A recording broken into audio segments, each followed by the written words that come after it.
Well, hello and welcome all you wonderful people out there in YouTube land to the Texas Special YouTube channel. Here before you is a Bachmann HO Scale 280 Consolidation, lettered for the Atchison, Topeka, and Santa Fe Railway, number 2511.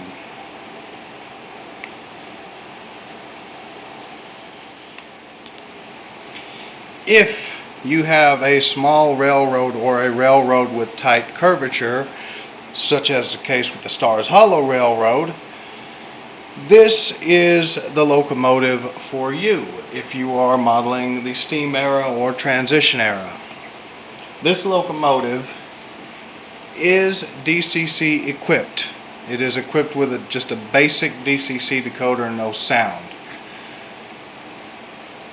Starting at the front on the fireman side of this locomotive, you see a operating plastic magnetic knuckle coupler, a separately applied cut lever.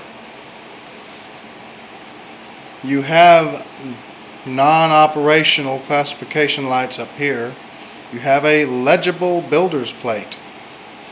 The walkway along the side of the boiler has the safety tread, the non-slip safety tread, a separately applied whistle, turbo steam generator, a bell which does not move unlike the Mikado. You have some separately applied piping details here along the boiler.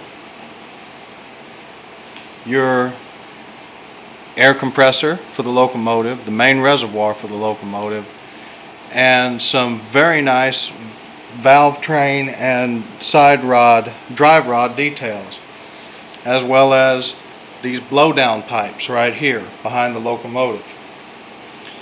They're hard to see, but there's also separately applied grab irons right here.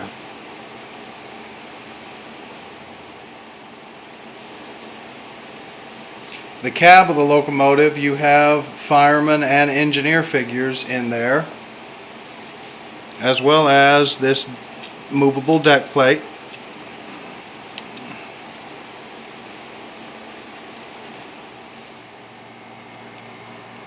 Now, like the Mikado that we looked at day before yesterday, this guy has wires that plug into the tender right here.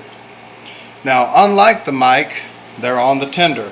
The wires come from the underside of the locomotive and plug in right there. There are two plugs. They're really hard to get to, and at least for my O-gauge sausage fingers, so I'm not going to pull them apart and do all that. They're there. They need to be plugged in and fully seated for the locomotive to operate properly. You've got these cast-on steps here, a separately applied grab iron right here and on the other side. Very nice rivet detailing along the body of the tender, and you also have some fairly detailed frictionless bearing type trucks. Now, this locomotive has not seen a whole lot of runtime, so the wires on the tender are kind of stiff, which is why you see that truck wheel there hanging in midair, which I'll fix that here momentarily.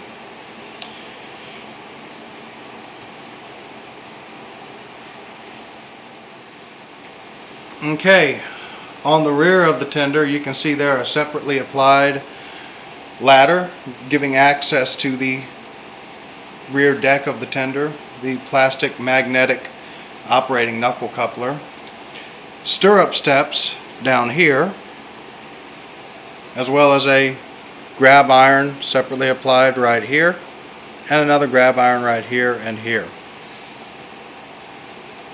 and more rivet detailing along the back side of the tender. Looking at the head end of the locomotive, you have a better view of those non-operating classification lights there,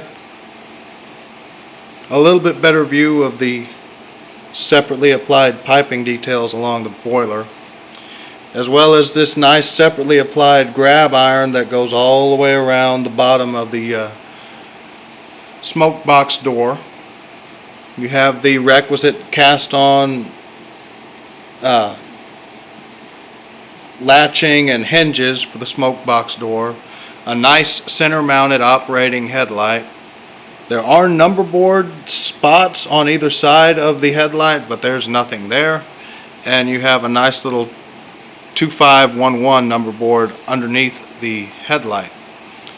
You have a little bit better view of the separately applied non-operational cut lever. And you've got a decent amount of truck detailing, as well as the operating knuckle coupler there on the front end of the locomotive.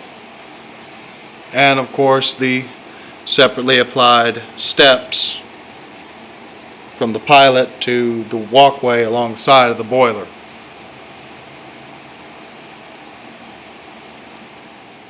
Here we are looking at the engineer side of the locomotive. You can see by and large it is roughly the same. You have all the same separately applied pipe detailing here along the boiler, along with the builder's plate. One key difference on this side of the engine that you will notice is the piping detailing is different. You have piping detailing here, another locomotive reservoir. The valve train and side rod detailing is all the same, but no air compressor. And the tender is 100% identical on this side as it is that side.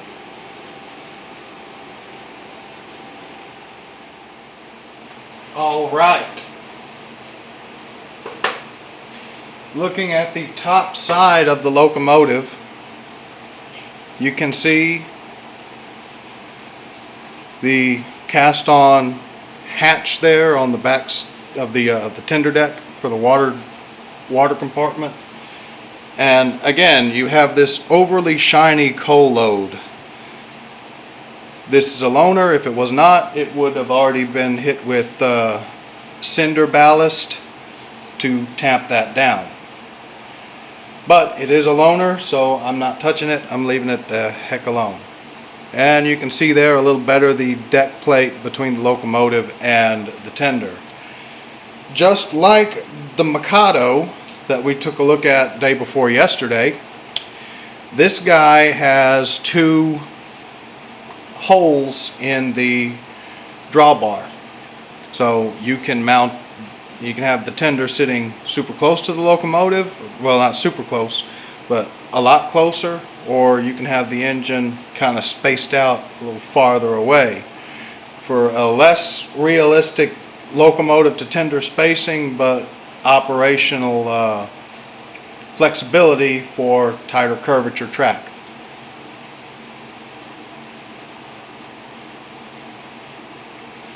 Also, while I have you here, I did not show an unboxing for this because this is another Bachmann product. It unpacks the exact same way as the Mikado did. So I didn't think that I needed to show opening up the same packaging twice.